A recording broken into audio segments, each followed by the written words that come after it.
యోహాను సువార్త 3వ అధ్యాయం 4వ వచనం నుంచి. అందుకు నికోదేము, ముసలివాడైన మనుషుడు ఎలాగూ జన్మింపగలడు? రెండవ మారు తల్లి గర్భమందు ప్రవేశించి జన్మింపగలడా అని ఆయనను అడుగగా, యేసు ఇట్లనెను, ఒకడు నీటి మూలముగాను ఆత్మ మూలముగాను జన్మించితేనే కానీ దేవుని రాజ్యంలో ప్రవేశింపలేడని నీతో నిశ్చయముగా చెప్పుచున్నాను. శరీర మూలముగా జన్మించినది శరీరమును, ఆత్మ మూలముగా జన్మించినది ఆత్మయ్యను అయినది. మీరు క్రొత్తగా జన్మింపవలనని నేను నీతో చెప్పినందుకు ఆశ్చర్యపడవద్దు.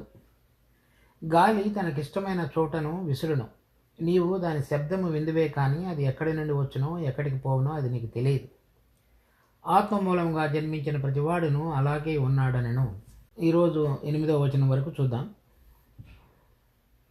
3వ వచనంలో నికోదేము అనేటువంటి ఒక పరిసయ్యుల అధికారి ప్రభు దగ్గరికి వచ్చినప్పుడు ప్రభు మొట్టమొదటిగా అతనితో మాట్లాడిన విషయం, ఒకడు క్రొత్తగా జన్మించితేనే కానీ అతడు దేవుని రాజ్యమును చూడలేడని నీతో నిశ్చయముగా చెప్తున్నానని చెప్పాడు. దానిని గురించిన వివరణ మనము పోయినసారి చూసినటువంటి దాంట్లో గమనించాం. అంటే ఇది క్రొత్తగా జన్మించుట అనేటువంటి దానికి పైన కూడా పైనుంచి జన్మించటానికి కూడా అర్థం ఉంది. ఈ పైనుంచి జన్మించుట అనేటువంటిది దేవుడు మరి ఎవరైతే ఆయనను వెతుకుతున్నారో, ఎవరు మనస్సులు సిద్ధపడి ఉన్నాయో, ఎవరు ఆత్మ తాకినప్పుడు స్పందించగలిగినటువంటి స్థితిలో ఉన్నారో వారందరి విషయంలో కూడా దేవుడు తన ప్రేమను బట్టి జరిగిస్తాడు ఈ కార్యం. అలా జరిగించినటువంటిది విషయాన్ని మనం 1వ అధ్యాయంలో కూడా చూసాం. 13వ వచనంలో, వారు దేవుని వలన పుట్టిన వారే కానీ రక్తము వలనైనను శరీర ఇచ్ఛల వలనైనను మనుష్య ఇచ్ఛల వలనైనను పుట్టినవారు కాదు.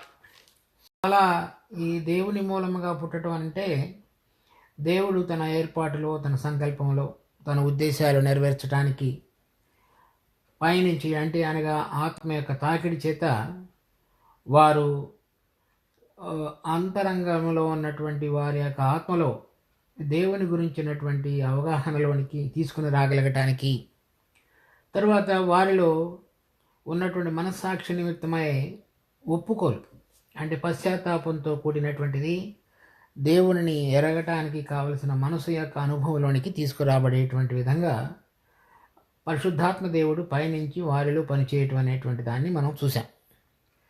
ఇప్పుడు 4వ వచనంలో అలా ప్రభువు చెప్పినప్పుడు నికోదేము ఇలా మాట్లాడుతున్నాడు. అందుకు నికోదేము, ముసలివాడైన మనుషుడు ఎలాగూ జన్మింపగలడు? రెండవ మారు తల్లి గర్భమందు ప్రవేశించి జన్మింపగలడా అని ఆయనను అడుగుగా, అలా అంటే ఇతడు మామూలుగా జన్మించుట అనేటువంటి విషయాన్ని గురించి మాట్లాడుతున్నాడు. ప్రభు వేరే అనేటువంటి విషయాన్ని గురించి మాట్లాడుతున్నాడు. ఇతడు శరీర సంబంధంగా ఆలోచించేటువంటి విధంగా ఉన్నాడు కనుక, అతనే కాదు మనందరం కూడా అలాగే అనుకుంటాం కనుక, అతడు తల్లి గర్భమందు రెండవ మారు ప్రవేశించి జన్మించటమా అని అడుగుతున్నాడు. అలా అడిగినప్పుడు ప్రభు 5వ వచనంలో ఇలా మాట్లాడుతున్నాడు. యేసు ఇట్లనే, ఒకడు నీటి మూలముగాను ఆత్మ మూలముగాను జన్మించితేనే కానీ దేవుని రాజ్యములో ప్రవేశింపలేడని నీతో నిశ్చయముగా చెప్తున్నాను. అంతకు మునుపు పైనుంచి జన్మించితేనే కానీ దేవుని రాజ్యమును చూడలేడు అని చెప్పాడు. ఇక్కడ నీటి మూలముగాను ఆత్మ మూలముగాను జన్మించితేనే కానీ ప్రవేశింపలేడు అని చెప్తున్నాడు. కనుక మొదటిది దేవుని యొక్క రాజ్యాన్ని చూడటం. అంటే దేవుడు ఎవరు, ఆయన అధికారం ఎటువంటిది, నేను ఎవరి చేత సృష్టించబడ్డాను, ఆ సృష్టికర్త యొక్క అధికారం ఎటువంటిది నా మీద అనే విషయాలని ఒక మనిషి చూడగలగటం. ఆయన యొక్క పరిశుద్ధతను, మనిషి పడిపోయినటువంటి పాపత స్వభావాన్ని చూడగలగటం, అది మొదటి మెట్టు. కానీ అంత మాత్రాన అతడు దేవుని రాజ్యంలో అంటే దేవుని యొక్క అధికారంలో ప్రవేశించడం అనేటువంటిది జరగదు. కానీ ఇక్కడ 5వ వచనంలో ఏం చెప్తున్నాడంటే, ఒకడు నీటి మూలముగాను ఆత్మ మూలముగాను జన్మించితేనే కానీ, అనగా ఈ రెండు, ఒకటి పైనుంచి జన్మించాలి, దాని తర్వాత అనుభవం నీటి మూలముగాను ఆత్మ మూలముగాను జన్మించుట.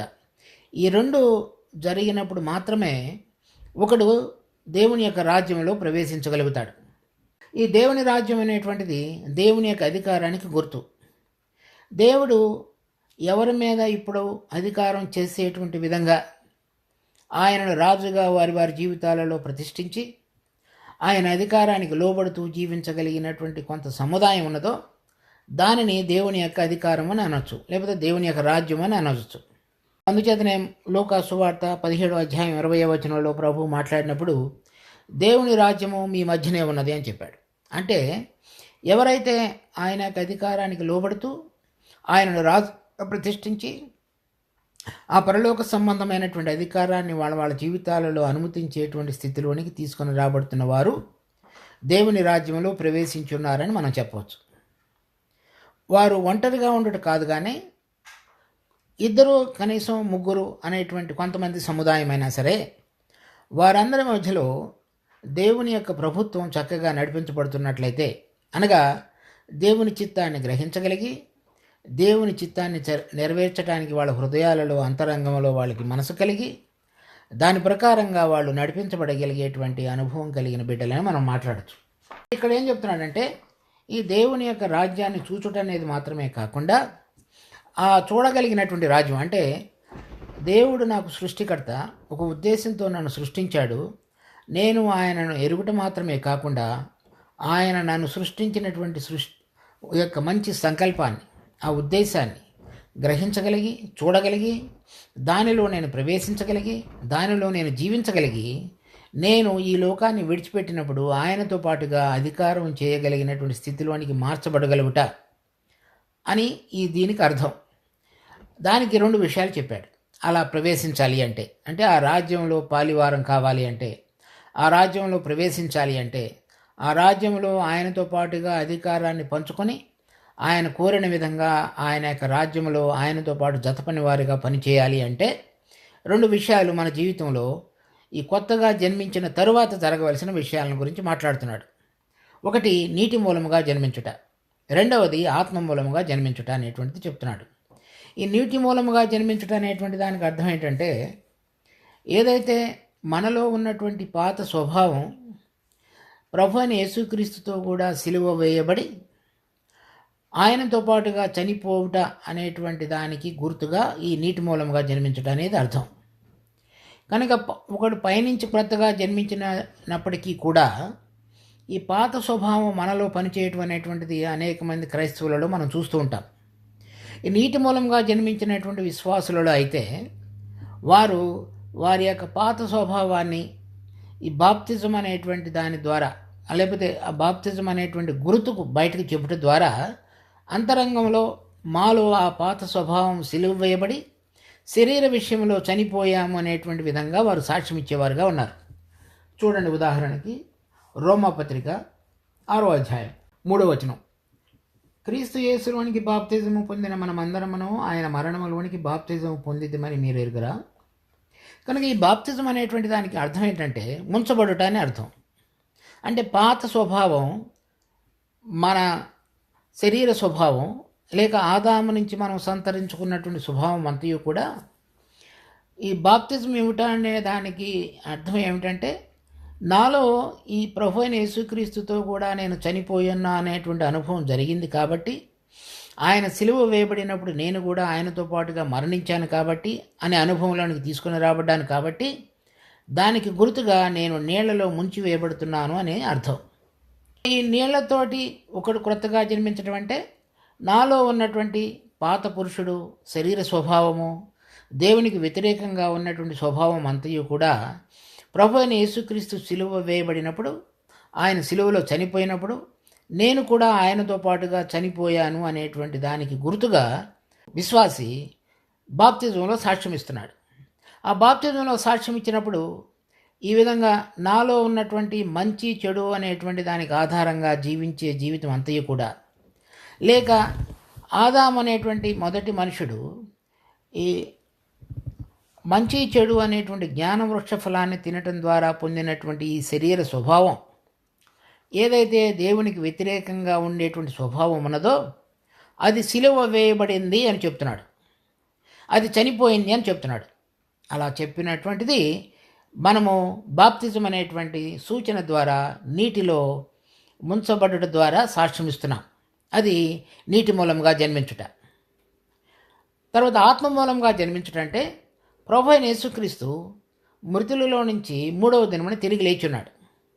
తిరిగి లేచినప్పుడు చూడండి, రోమాపత్రిక 8వ అధ్యాయం 11వ వచనం, మృతులలో నుండి యేసును లేపిన వాని ఆత్మ మీలో నివసించిన ఎడల, మృతులలో నుండి క్రీస్తు యేసును లేపిన వాడు చావునకు లోనైన మీ శరీరములను కూడా మీలో నివసించుతున్న తన ఆత్మ ద్వారా జీవింపు చేయను. కనుక మనం గనక ప్రభు అయిన యేసుక్రీస్తులో మరణం యొక్క సాదృశ్యములో ఐక్యత కలిగి ఉన్నట్లయితే, ఆత్మ ఏ విధంగా ప్రభు అయిన యేసుక్రీస్తును జీవింపు చేసి ఉన్నాడో ఆ ఆత్మ మనలను కూడా జీవింపు చేస్తాడు. అది ఆత్మ ద్వారా జన్మించటం.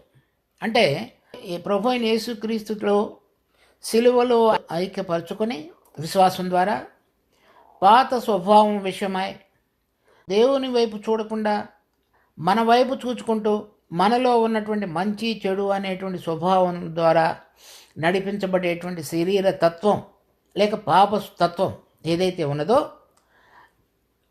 అదంతా కూడా ముంచివేయబడినటువంటి అనుభవంలోనికి వస్తూ, అటువంటి విశ్వాసులు ఆత్మ ఏ విధంగా ప్రభు అయిన యేసుక్రీస్తును మృతులలో నుంచి లేపి ఉన్నాడో మనం కూడా అదే ఆత్మ ద్వారా లేపబడుతాము అనేటువంటిది ఆత్మ మూలముగా జన్మించుట. ఇక్కడ చూడండి, ఆ నీటి మూలముగా జన్మించుట అంటే పాత తర్వాత ఆదాము నుంచి మనం సంతరించుకున్నటువంటి మంచి చెడు అనేటువంటి దానికి ఆధారంగా జీవించే జీవితం అంతయు కూడా పాతిపెట్టబడి తండ్రిని సంతోషపరుస్తూ తండ్రికి ఇష్టకరమైనటువంటి జీవితాన్ని జీవిస్తూ, మరి ఆ పరలోక సంబంధమైనటువంటి జీవం మనలో చక్కగా పని చేయగలగటానికి, పనికి రాగలిగిన సామర్థ్యం కలిగిన, మరణాన్ని ఓడించగలిగిన, దేవునికి ఇష్టకరమైన జీవితం జీవించటానికి మనకు బోధిస్తూ నడిపించుటకు మనల్ని బలపరిచేటువంటి ఆత్మ సంబంధమైనటువంటి జీవ నియమంలో మనకి ప్రవేశించడం అనేటువంటిదే ఆత్మలో జన్మించుట. పరిశుద్ధాత్మ దేవుని ద్వారా మనం బయట నుంచి తాకబడి మన పాపముల నిమిత్తమై ఒప్పించబడి మరి ఉంటున్నప్పటికీ ఈ పాత స్వభావం సిలువ వేయబడుట, క్రొత్తగా ఆత్మ ద్వారా జన్మించబడుట అనేటువంటి యొక్క అనుభవం కనుక లేకపోతే మనము దేవుని ద్వారా దేవుని వైపు చూస్తూ దేవుని విషయాలను గ్రహించి దేవుని యొక్క చిత్తాన్ని జరిగిస్తూ నడిపించబడేటువంటి అనుభవంలోనికి రాలేము. అందుచేత అలా గనక రాలేకపోతే ఆయన మహిమలో ఈ లోకంలో 1000 సంవత్సరాలు తన రాజ్య పరిపాలన స్థాపించినప్పుడు ఆ రాజ్యంలో మనం ప్రవేశించలేము. కనుక రక్షించబడిన మనందరం కూడా నిత్య జీవం అనేటువంటి వరాన్ని పొందగలుగుతాం. కానీ ఇప్పుడు ప్రభు అయిన యేసుక్రీస్తులో చనిపోవుట, ఆత్మ ద్వారా ఆయన ఏ విధంగా లేపబడ్డాడో మనం కూడా ఆ విధంగా లేపబడినటువంటి అనుభవంలోనికి రాగలిగి ఇక్కడ ఈ శరీరంలో జీవిస్తున్నప్పటికీ పరలోక సంబంధమైనటువంటి విధంగా అనుభవం కలిగి జీవించగలిగేటువంటి అనుభవంలోనికి వచ్చినట్లయితే, ఇప్పుడు ఆయన చిత్తాన్ని తెలుసుకుంటూ ఆయన కోరిక మేరకు ఈ మత్స్య శరీరాలలో జీవించే అనుభవం కలిగి జీవిస్తున్న వాళ్ళందరూ కూడా నీటి మూలముగా ఆత్మ మూలముగా జన్మించిన అనుభవం కలిగి ఆయన అధికారాన్ని వ్యక్తిగతంగాను సామూహికంగాను అనుభవించే జీవితంలోనికి నడిపించబడతారు. కాబట్టి వారందరూ కూడా దేవుని యొక్క రాజ్యంలో ప్రవేశించేటువంటి వారుగా చేయబడతారు. దాని తర్వాత చూడండి, ఇటువంటి వారి విషయంలో ఈ విధంగా చెప్పబడింది. రోమాపత్రిక 6వ అధ్యాయం 4వ వచనం, కాబట్టి తండ్రి మహిమ వలన క్రీస్తు మృతులలో నుండి ఎలాగూ లేపబడినో అలాగూ మనమును నూతన జీవము పొందిన వారమై నడుచుకున్నట్లు. ఇక్కడ చూడండి, ఆ పాతది నీటి మూలముగా చనిపోయినట్లయితే క్రొత్తది అంటే ఆత్మ ద్వారా జన్మించిన వారు నూతన జీవం కలిగి, అంటే ఏ విధంగా అయితే ప్రభు పాపము మీద మరణము మీద లోకము మీద జయం పొందాడో ఆ జీవం కలిగి నడుచుకొనగలిగేటట్లు అని అర్థం. తర్వాత ఇంకొక చోట చూడండి, తీతుకు రాసిన పత్రిక 3వ అధ్యాయం 5వ వచనం, మనము నీతిని అనుసరించి చేసిన క్రియల మూలముగా కాక తన కనికరము చొప్పుననే పునర్జన్మ సంబంధమైన స్నానము ద్వారా, అంటే ఈ నీటి మూలముగాను ఆత్మ మూలముగాను జన్మించుట, పరిశుద్ధాత్మ మనకు నూతన స్వభావం కలుగజేయటం ద్వారాను మనలను రక్షించను. ఆత్మ మూలముగా జన్మించుట అంటే పరిశుద్ధాత్మ మనకు నూతన స్వభావాన్ని కలుగజేయటం. ఈ పునర్జన్మ సంబంధం అంటే ఆ పాత దాంట్లో మనము విడిచిపెట్టబడి శరీర సంబంధమైనది, మంచి చెడు అనేటువంటి జ్ఞాన వృక్ష ఫలం ద్వారా నడిపించబడేటువంటిది, దేవునికి వ్యతిరేకంగా మనం సంతరించుకున్నటువంటి మొదటి మనుషులలో ఉన్న ఆదాము స్వభావాన్ని విడిచిపెట్టడం. ఆత్మ ద్వారా పరిశుద్ధాత్మ మనకు నూతన స్వభావం కలుగజేయటం ఈ ఆత్మ మనలను వెలిగించటం మాత్రమే కాకుండా మరణము మీద, శరీరం మీద, లోకం మీద జయం పొందగలిగించగలిగినటువంటి జీవాన్ని కలిగి, అంత మాత్రమే కాకుండా ప్రభు మృతులలో నుంచి లేపబడి తర్వాత పరలోకంలో ఉన్నటువంటి తండ్రి కుడిపార్శ్వమున ఆసీనుడై ఉండగా అక్కడున్న విషయాల కొరకు, అక్కడున్న వాటి కొరకు జీవించగలిగే విధంగా చేయుటకు సామర్థ్యం కలిగినటువంటి ఆత్మ అని అర్థం. మనుషుడు చనిపోవటం అనేటువంటి విషయానికి వచ్చినప్పుడు ఇక్కడున్న విషయాల నిమిత్తమే చనిపోవటం అనేటువంటిది నీటి ద్వారా.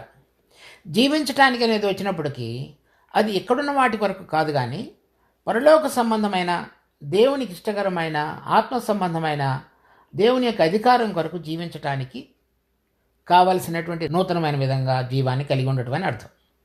ఈ విషయంలో ప్రభు నికోదేముతోటి ఈ యొక్క వివరణ ఇస్తున్నాడు. అయితే అతను అడుగుతున్నాడు 6వ వచనంలో, యోహాను సువార్త 3వ అధ్యాయం 6వ వచనం, శరీర మూలముగా జన్మించినది శరీరమును, ఆత్మ మూలముగా జన్మించినది ఆత్మయే ఉన్నది. శరీర మూలముగా అంటే మనందరం కూడా రక్త మాంసముల వలన, మనుషుని యొక్క ఇచ్ఛల వలన పుట్టినవారు. తర్వాత మనందరిలో అలా పుట్టిన శరీరంలో ఈ ఆదాము నుంచి సంతరించుకున్నటువంటి ఈ మంచి చెడు అనేటువంటి జ్ఞానవృక్ష ఫలం యొక్క శరీర స్వభావం కూడా పనిచేస్తుంది. బయటకు కనపడేటువంటి శరీరం, తర్వాత దానిలో ఉన్నటువంటి శరీర స్వభావం అంటే అది ఆదాము ఆ వృక్ష ఫలాన్ని తినడం ద్వారా మనందరం కూడా పొందినది. ఆ దానిని కలిగి పుట్టిన వారందరూ కూడా అదే ప్రకారంగా జీవించేవారుగా ఉంటారు. అలాగే ఆత్మ మూలముగా జన్మించినది ఆత్మయేనై ఉన్నది. ఆత్మ పైనుంచి వచ్చినవాడు, ఆత్మ తండ్రి చేత పంపబడినవాడు. ఆత్మ తండ్రిని మనకు తెలియపరుస్తూ తండ్రి కోరిన విధంగా జీవించగలగటానికి నూతనమైన స్వభావాన్ని మనకు ధరింపచేసి ఆ స్వభావంలో జీవింపచేయుటకు సామర్థ్యం కలిగినటువంటి వాడుగాను ఉన్నాడు. మనిషిలో ఉన్నటువంటి మనము తల్లిదండ్రుల నుంచి సంతరించుకున్నటువంటి రక్త మాంసముల వలన కలిగినటువంటి దేహము, ఆ దేహంలో పనిచేస్తున్నటువంటి ఆదాము నుంచి పుణికి పుచ్చుకున్నటువంటి శరీర స్వభావము, దానికి భిన్నంగా ఆత్మ మూలముగా పుట్టినది పరలోకపు తండ్రిది, పరలోకం నుంచి వచ్చినది, పరలోక స్వభావము, అది మరణమును, శరీరమును, లోకమును ఓడించినటువంటి బలం కలిగినటువంటిది. ఆ రెండింటికి మధ్య ఉన్నటువంటి వ్యత్యాసాన్ని ప్రభు నికోదేముతో చెప్తున్నాడు. తర్వాత 7వ వచనం, మీరు క్రొత్తగా జన్మింపవలనని నేను నీతో చెప్పినందుకు ఆశ్చర్యపడవద్దు. గాలి తనకు ఇష్టమైన చోటున విసురును, నీవు దాని శబ్దము విందువే కానీ అది ఎక్కడి నుండి వచ్చునో ఎక్కడికి పోవునో నీకు తెలియదు. ఆత్మ మూలంగా జన్మించిన ప్రతివాడును అలాగే ఉన్నాడు అని అనెను. అప్పుడు ఎవరికైనా అనుమానం వస్తుంది, మరి ఈ ఆత్మ ద్వారా జన్మించడం అనేటువంటిది ఎలా జరుగుతుంది అనేటువంటిది. అప్పుడు ప్రభు చెప్తున్నాడు, ఈ గాలి తనకిష్టమైన చోటు విసురుతుంది. అంటే ప్రభు ఎవరిలో పని చేయాలని కోరుతున్నాడో వారిలో పని చేస్తాడు అని అర్థం. అలా మాట్లాడినప్పుడు ప్రభు ఏం చెప్తున్నాడంటే, అది ఆ పరిశుద్ధాత్మ దేవుడు, గాలి అంటే ఇక్కడ ఆత్మని, అది మన గ్రీకు భాషలో వాడబడినటువంటి పదం ఆత్మ. ఆత్మ ఎవరికి తనకిష్టమైన చోటును విసురుతాడు, అంటే తగులుతాడు అని, లేకపోతే తాకుతాడు అని అర్థం. కనుక అది ఎవరిలో ఆయన ఆ విధంగా పని చేయగలడు అనేటువంటిది చూసినట్లయితే అపోస్తలుల కార్యం 17వ అధ్యాయం 26వ వచనంలో ఉంది. ఎవరైనా తనను తడువులాడి కనుగొందురేమో అని వెతుకు వారందరికీ ఆయన ప్రత్యక్షమవుతాడు అని. ఆయన తనకు వెతుకు వారందరికీ దూరంగా ఉండేవాడు కాడే అని అర్థమవుతుంది. అంటే ఎవరైతే నేను ఎందుకు సృష్టించబడ్డాను, ఎవరి చేత సృష్టించబడ్డాను, నాలో ఉన్నటువంటి ఆత్మకు తండ్రి ఎవరు అనేటువంటి విధంగా చూడగలిగిన వారు, అలా వెతికే వారందరిలో ఒకటి. రెండవది, చాలామందిలో ఒక వేరైన మతంలో పుట్టుట కానీ, లేక వారు సంప్రదాయాలు కానీ, ఆచారాలు కానీ, ఇవన్నీ కూడా దేవుడు నాలో ఈ విధంగా మాట్లాడాలి, లేకపోతే దేవుడు ఇలా ఉండాలి, దేవుడు అలా ఉండాలి, దేవుడు ఇలా పని చేయాలని అనేక మంది రకరకాలుగా ఆలోచిస్తుంటారు. అటువంటి విధంగా ఒకవేళ కనుక మనం గోడలు కట్టుకున్నట్లయితే, అంటే మనలో ఒక రకమైనటువంటి అభిప్రాయాన్ని పెంచుకొని దాన్ని బలంగా స్థిరంగా కనుక చేసుకుని ఉన్నట్లయితే అప్పుడు గాలి మనలో తాకటానికి అది అడ్డం పడేటువంటిదిగా ఉంటుంది. కనుక ఎవరైతే ఆయనను వెతుకుతారో, ఎటువంటి విధమైనటువంటి తారతమ్యాలు లేకుండా తమ హృదయాలను స్వేచ్ఛగా దేవుని చేత తాకనివ్వబడటానికి అనుకూలమైనటువంటి విధంగా వాళ్ళ యొక్క హృదయాలను ఆత్మలను సిద్ధపరచుకుని ఉంటారో వారిలో గాలి చక్కగా తాకుతుంది. ఆ గాలి తాకినప్పుడు ఎవరిలో అయితే గాలి తాకుతుందో అంటే ఆత్మ తాకుతాడో వారిలో ఉన్నటువంటి ఆత్మ చక్కగా తాకబడి ఆ పరిశుద్ధాత్మ యొక్క స్పందనలోనికి రాగలిగి వారి కన్నులు తెరవబడి దేవుని యొక్క నూతనమైన స్వభావాన్ని సంతరించుకొని జీవించగలిగేటువంటి అనుభవంలోనికి రాగలుగుతారు. ఇది విశ్వాసం ద్వారా వెతుకు వారందరిలో ఆత్మ యొక్క ప్రభావం ద్వారా దేవుడు జరిగించేటువంటి ఒక అద్భుతమైనటువంటి కార్యం. ఇంతకు మించినటువంటి ఇంకొక అద్భుతం లేదు. అంటే శరీర సంబంధంగా దేహాన్ని ధరించుకొని ఆదామును మంచి చెడు అనేటువంటి తెలివినిచ్చే జ్ఞాన వృక్ష ఫలాన్ని తినటం ద్వారా పొందినటువంటి శరీర తత్వం విడిచిపెట్టబడి సిలువ వేయబడి దేవుని స్వభావంలోనికి నూతన స్వభావంలోనికి నూతన సృష్టిలోనికి పరిశుద్ధాత్మ ద్వారా ఆ నూతనమైన స్వభావంలోనికి రాగలుగుట అనేటువంటిది దేవుడు తనకిష్టమైన వారందరిలో ఎవరెవరైతే అడ్డంకులు సృష్టించకుండా స్వేచ్ఛగా దేవుని యొక్క ఆత్మను పనిచేయటానికి ఇష్టపడేవారు ఉన్నారో వారందరిలో దేవుడు తన యొక్క చిత్తానుసారముగా జరిగించేటువంటి కార్యమైనది. ఈ అనుభవంలోనికి రాగలిగిన వారు మాత్రమే ఆ దేవుని యొక్క అధికారానికి లోబడుతూ వారు ఎప్పుడైతే ప్రతిదీ కూడా మంచి చెడు అనే బేరీజుల ద్వారా దాన్ని బేరీజు వేసుకుంటూ దాని ప్రకారంగా చూస్తుంటారు. ఇలా చేయకూడదు, ఇలా చేయాలి, ఇలా మాట్లాడాలి, ఇలా మాట్లాడకూడదు అనే అంశాల మీదే వాళ్ళ జీవితం అంతా ఉంటుంది. అంతేగాని ప్రభు ఏం మాట్లాడుతున్నాడు, ప్రభు ఏం కోరుతున్నాడు, వాళ్ళ యొక్క జీవితానికి ఆధారము మూలము దేవుని యొక్క వాక్యం అనేగా ఉండదు. అది మనలో ఉన్నటువంటి ఆదాయం యొక్క స్వభావం. వాళ్ళకు కంటికి కనబడుతున్న విషయాలు, చెవికి వినబడుతున్న విషయాలు, వాళ్ళకు తోచినటువంటి జ్ఞానంలో ఆలోచించి ఇలా చేయాలి, ఇలా చేయకూడదని అనుకుంటూ జీవిస్తారు. ఏదైతే ఆత్మ ద్వారా నూతనమైన స్వభావాన్ని కలిగి ఉంటారో దేవుని యందలి విశ్వాసం ద్వారా కనబడిన విషయాలను చూడగలిగేవి, దేవుని యందలి దేవుడు జరిగించినటువంటి ఆ పరిశుద్ధాత్మ ద్వారా ఈ చనిపోవుట తిరిగి లేచుట అనేటువంటి నూతన అనుభవంలోనికి తీసుకుని రాబడి ఆయన ద్వారా నడిపించబడేవారుగా చేయబడతారు. అది శరీర మూలముగా జన్మించినదైతే ఆదామును పోలిన వారంగా నడుస్తారు. ఆత్మ మూలముగా జన్మించినదైతే ప్రభు అయిన యేసుక్రీస్తు మూలముగా జన్మించిన వారైతే ఆయన జీవించిన విధంగా నడిపిస్తారు. అంత మాత్రమే కాకుండా రాబోతున్నటువంటి ఆయన రాజ్యానికి ఆయనతో పాటుగా ఉండగలగటానికి దానిలో ప్రవేశించగలిగేటువంటి అనుభవంలోనికి తీసుకుని రాబడతారు. అది ప్రభు ఈరోజు మనతో మాట్లాడుతున్న విషయం. చక్కగా మనం అందరం కూడా అనుభవంలోనికి రాగలిగేటట్లుగా దేవుడు మనను ఆశీర్వదించాలని మనం ప్రార్థిద్దాం. మా ప్రేమ కలిగిన తండ్రి, మీరు ఇచ్చిన ఈ వాక్య భాగాన్ని బట్టి ఎంతో వందనాలు. దానిలో మేము ప్రవేశించగలిగి చక్కగా ఆ రాజ్యంలో రాగలుగుటకు ఈ ఆత్మ మాకు నూతన స్వభావాన్ని కలుగు చేయటాన్ని అనుభవాన్ని కలిగి ఎవరైనా క్రీస్తునందున్న ఎడల వాడు నూతన సృష్టి ఆ అనుభవంలోనికి ఆయన మృతులలో నుంచి లేపుడు ద్వారా మేము పొందినటువంటి నూతన స్వభావంలోనికి నూతన జీవంలోనికి మేము రాబడుట అనేటువంటిది మా అందరికీ చక్కటి తేటగా ఉన్నటువంటి ప్రతిరోజు అనుభవంగా మార్చండి. అంత మాత్రమే కాకుండా గాలి తనకిష్టమైన చోటు విసిరిన మీకు ఇష్టకరమైన విధంగా ఉండగలిగేటువంటి మనస్సు ఆత్మ మాలో ఉండుట ద్వారా ఆయన మాతో సంబంధము సంపర్కము స్పందనలోనికి తీసుకుని రాగలిగినటువంటి అనుభవాన్ని మేము తేటగా ప్రతిరోజు రుచి చూడగలిగే విధంగా కూడా ఉంచండి. మాలో ప్రతిసారి మంచి చెడు మాకు తోచిన జ్ఞానం ద్వారా మాట్లాడుట వినుట అనేటువంటిది ఏదైతే జరుగుతున్నదో అవన్నీ కూడా ఆత్మ స్పందనకు వ్యతిరేకం. అవి ఆత్మ మాలో పని చేయకుండా ఉండటానికి అడ్డం పడేటువంటి విషయాలు కనుక మేము వేచి ఆత్మలో మీరేం మాట్లాడుతున్నారో చూడగలిగిన అనుభవాన్ని ఆ కన్నులను ఆ చెవులను మాకు దయచేయమని కూడా వేడుకుంటున్నాం. మా రక్షకుడు ప్రభువైన యేసు నామమున ప్రార్థిస్తున్నాం తండ్రి. ఆమెన్.